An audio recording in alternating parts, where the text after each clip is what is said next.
requería el país. Y en ese proceso entre la primera y segunda revolución industrial, más o menos a los 100 años, encontramos el desembarco de la electricidad, que marca una nueva inflexión en la producción en lo que se llamó la segunda revolución industrial. Y en ese contexto, por supuesto, se expande mucho más la producción. La escuela no tuvo un proceso de masificación, iba creciendo en la medida que también se desarrollaba todo el tema del capital industrial en cada uno de los países y se desembarcaba el capitalismo como tal en las naciones. Pero cuando se revoluciona el tema de la electricidad, ya la producción comienza a superar los márgenes nacionales y comienza en consecuencia, a principios del siglo XX, a surgir conflictos entre la mercancía, los zapatos, que ya eran demasiados.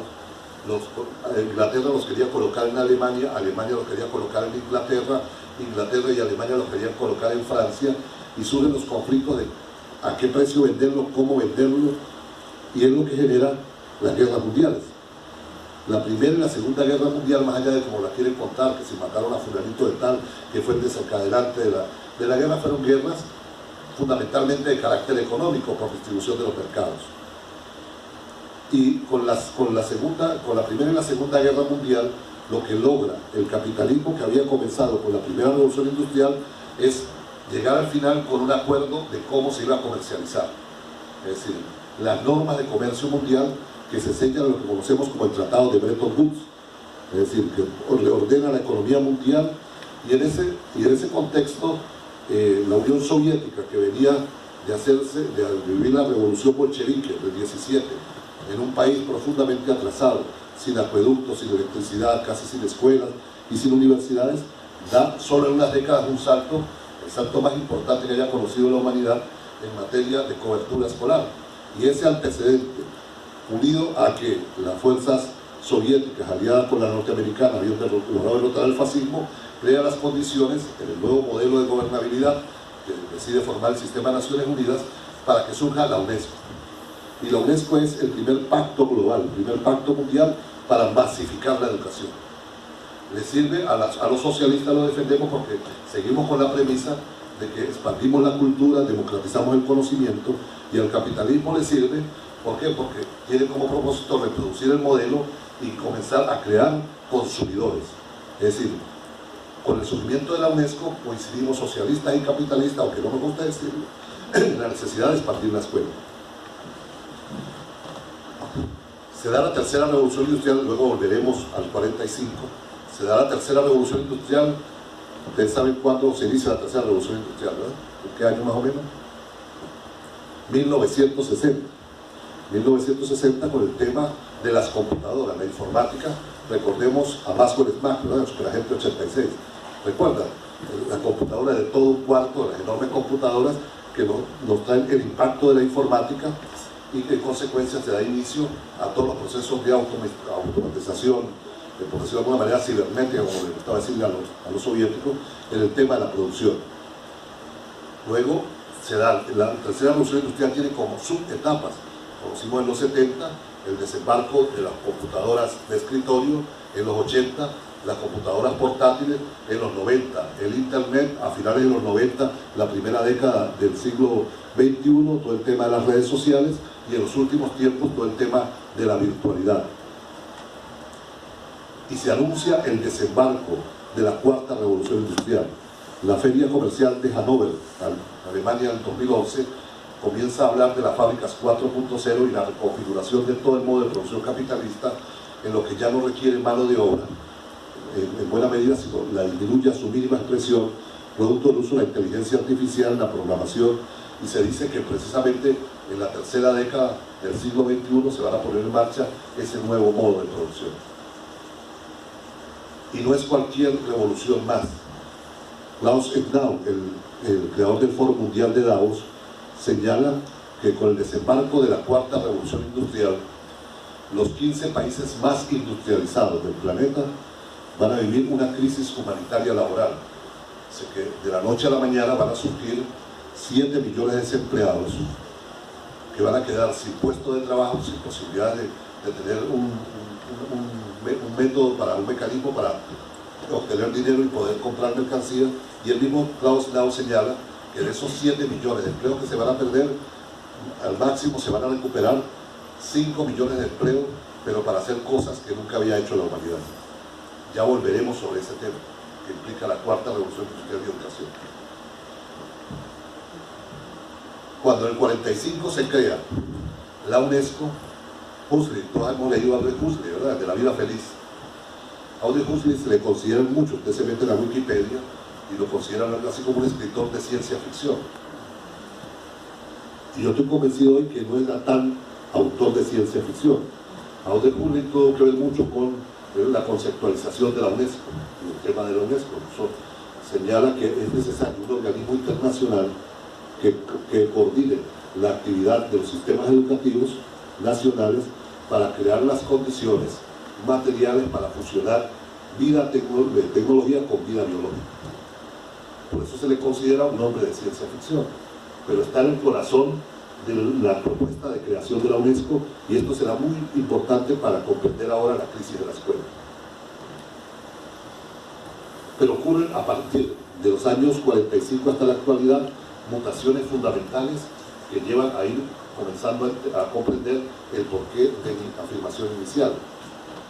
En el 45, cuando se pone en marcha todo el modelo de producción a gran escala, ya acordado el mecanismo de comercialización, el capitalismo define que las mercancías deben ir a donde está el consumidor.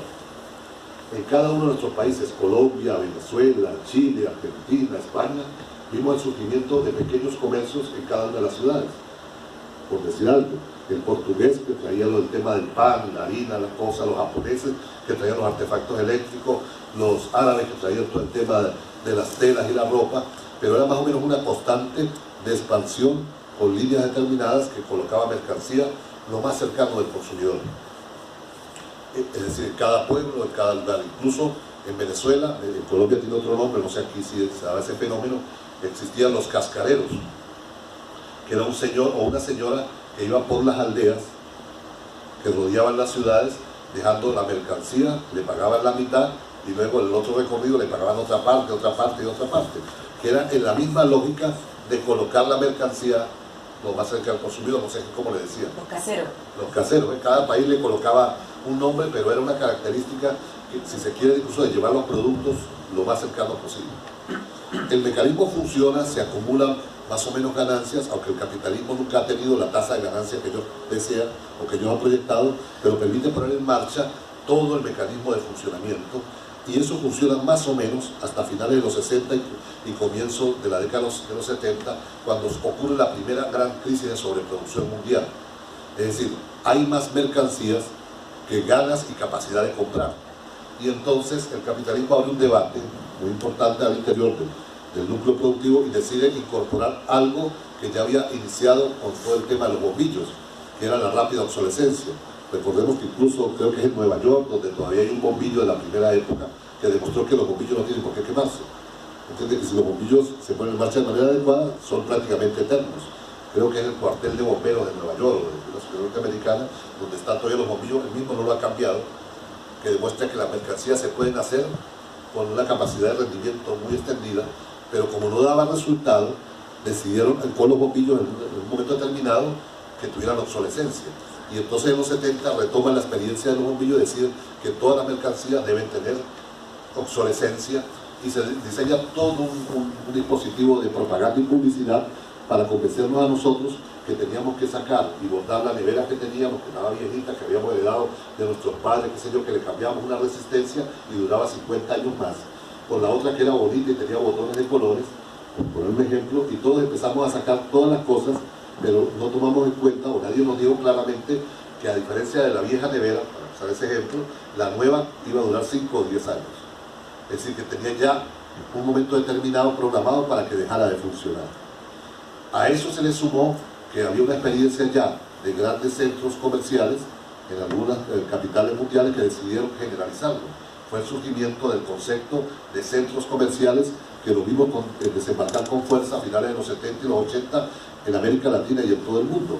Recordemos la novela de Saramago, La caverna, que habla del drama de Alford, cuando ya no puede vender sus piezas de barro porque surgen los nuevos malls, y los nuevos malls son para distribuir mercancías, y en el caso de él, para traer los materos plásticos que ya son mucho más económicos, más livianos, y que la gente los va a ir y puede acceder en cualquier lugar, y que hace que sean obsoletos los de barro que él hacía con sus manos. Y entonces cambia el patrón de consumo.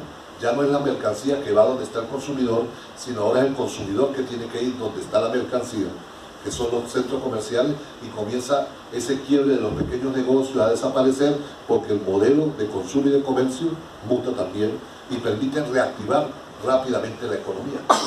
Se da la década de los 80, los 90, y se soluciona lo que había sido la crisis de sobreproducción y de mercancía. Y con el desembarco en los 90 del Internet, de la Internet y la conectividad, comienza a desarrollarse un nuevo fenómeno, que es el comercio online, que tiene un énfasis enorme en la primera década del siglo XXI, en lo que hoy denomina el Banco Mundial el comercio el comercio electrónico. Hay ciudades hoy en el mundo, como Chicago, que más del 80% de lo que consume, lo consume la población desde su casa. Es decir, no va ya ni al centro comercial, sino que desde el Internet pasa su tarjeta en la compra y le llega la mercancía a la casa. El capitalismo comienza a mutar en consecuencia para relocalizar el consumo en la casa. Primera gran variación del modelo de consumo. Pasamos del consumo, de la mercancía va al consumidor va a la mercancía, a una tercera generación que es de consumo online, de consumo en línea, como la gran tendencia que se está desarrollando en el capitalismo global. Esto va a tener profundas implicaciones en el futuro de la escuela, la educación que nosotros conocemos.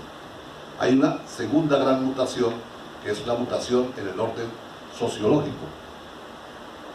Levanten la mano los que nacimos antes de la década, o que nacimos antes de la década de los 90. Levanten la mano. La inmensa mayoría, no hay algunos. Ahora, por descarte, levanten la mano quienes nacieron después de los 90. 1, 2, 3, 4. Bueno, y ahí comienza a surgir un cambio, en lo que yo digo el quiebre generacional del Nintendo 64.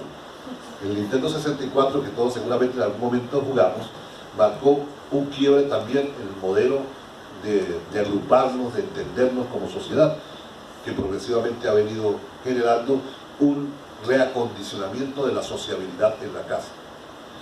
Yo soy de una generación que a mí me decían, si usted se porta bien o si usted saca buenas notas, le damos permiso de ir a la calle 1 o 2 horas. ¿Algunos de ustedes le decían eso? La calle era un premio.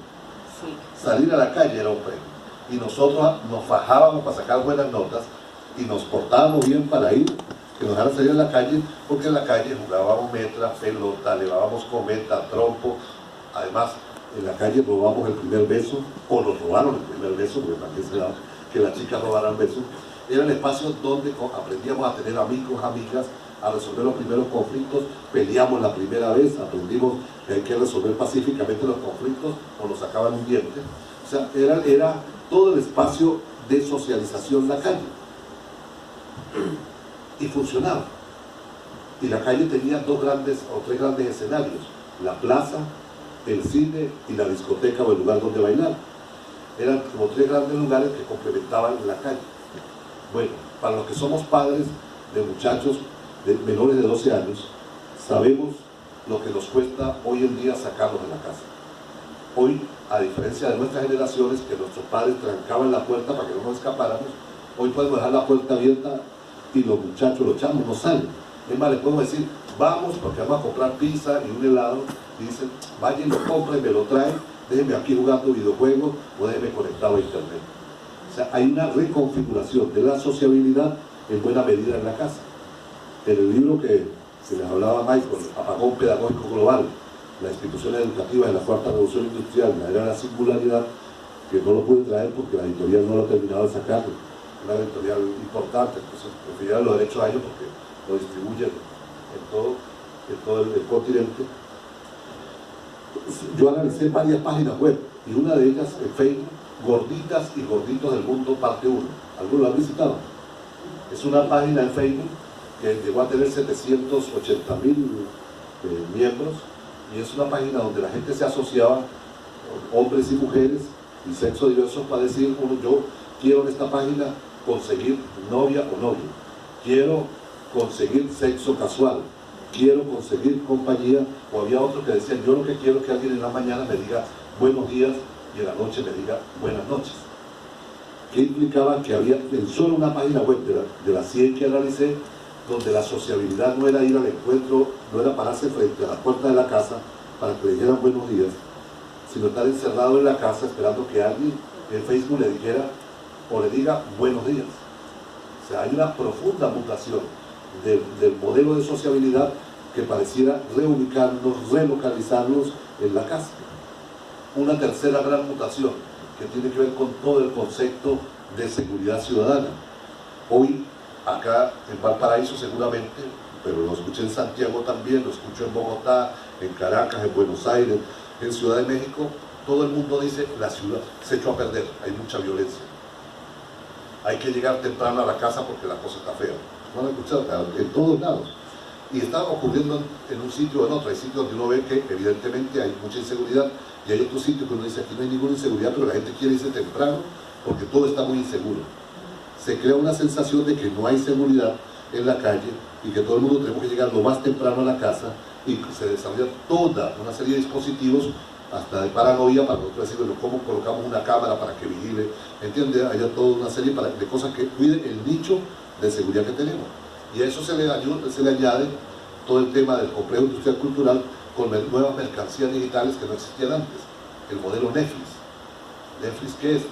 Televisión para divertirse, no para enterarse de nada. No para estar informado de lo que pasa en el día, sino para usted divertirse. Tiene 1000, 2000, 3000 opciones para pasar desde las 7 de la noche hasta las 12 de la noche si quiere, viendo series, viendo películas, en un concepto de refugiarse en casa para aislarse incluso del mundo. Eso viene ocurriendo y nosotros terminamos de no reflexionarlo en toda su complejidad. Una cuarta mutación, el mundo de la política. Nosotros somos de una generación que cuando decíamos hay que hacer política, pensábamos en el local del partido, en el local de la organización, de derecha, de izquierda o de centro.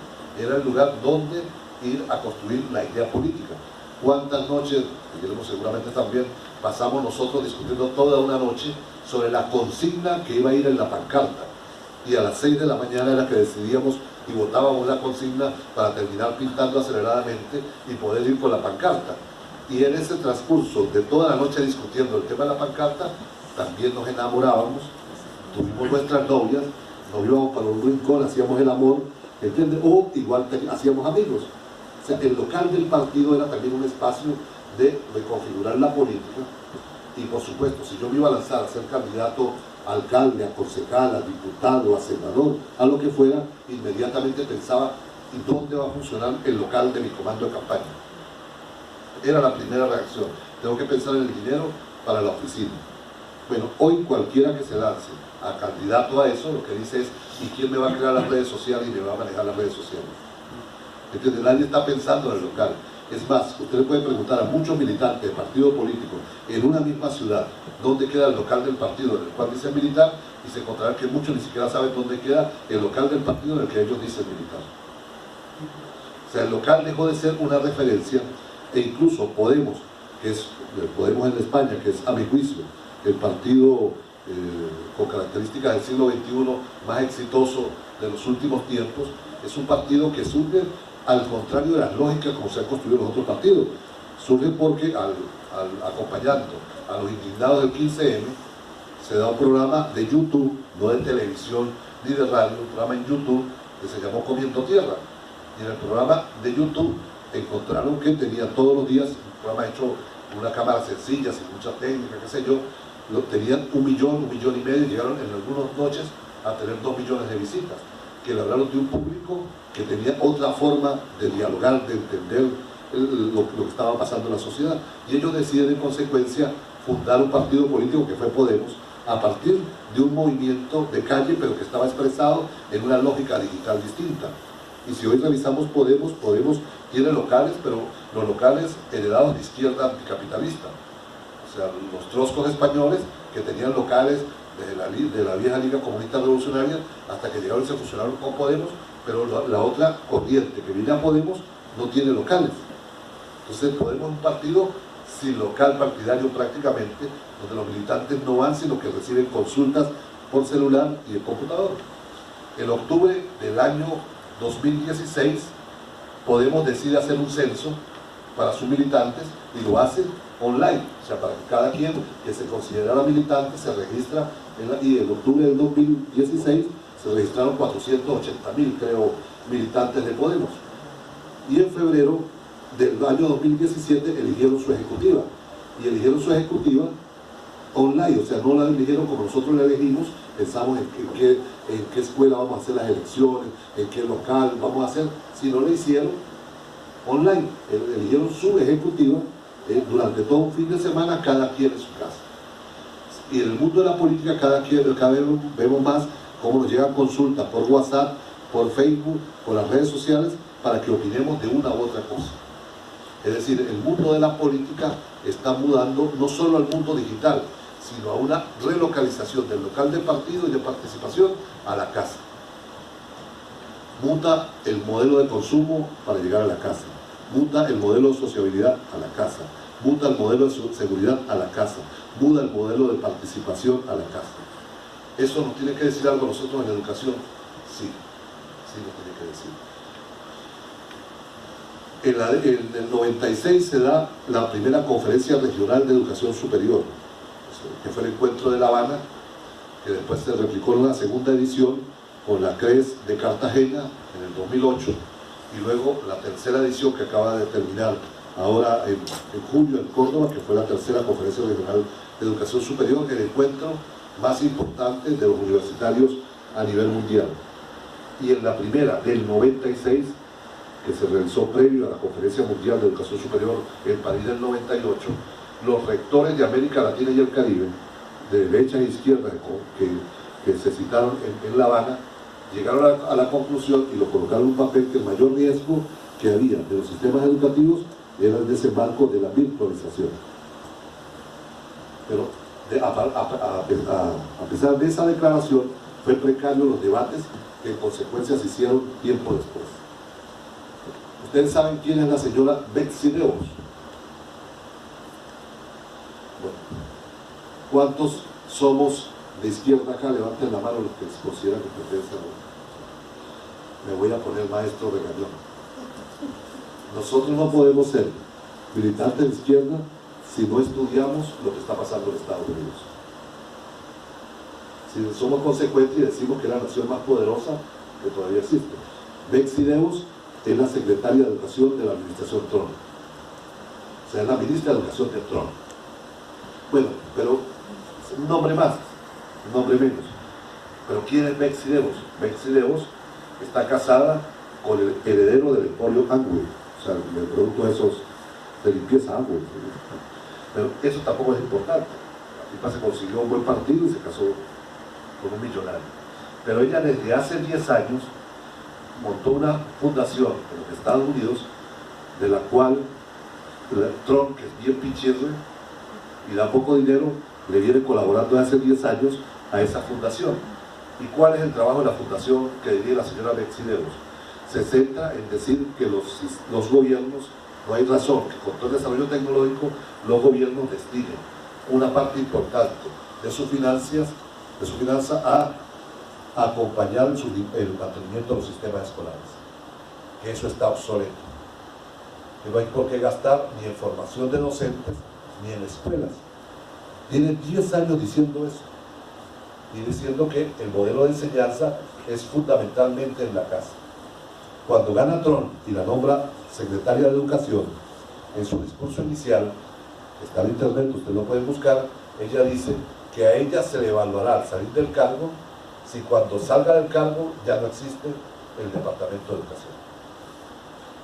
O sea, ella va en serio, tiene una propuesta de eliminar incluso los ministerios de educación, sería el equivalente a nuestros países, pero en el caso de Estados Unidos, el Departamento de Educación. Uno puede decir, bueno, eso fue recién nombrado. La tipa todavía estaba fanática, no ha entendido cómo funcionan los sistemas y los estados.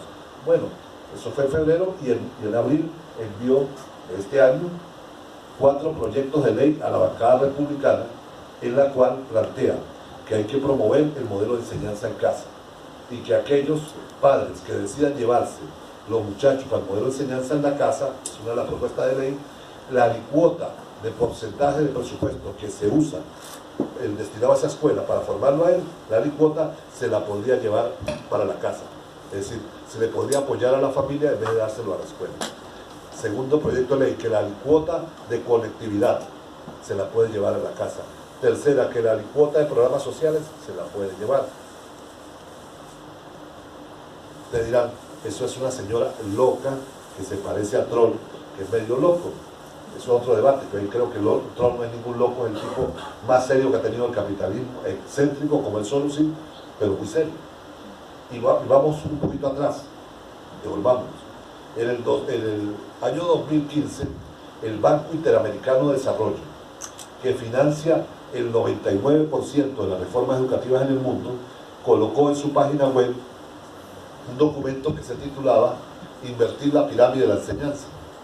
Y en ese documento el Banco Interamericano plantea, no Luis Bonilla, el Banco Interamericano, que dado la creciente conectividad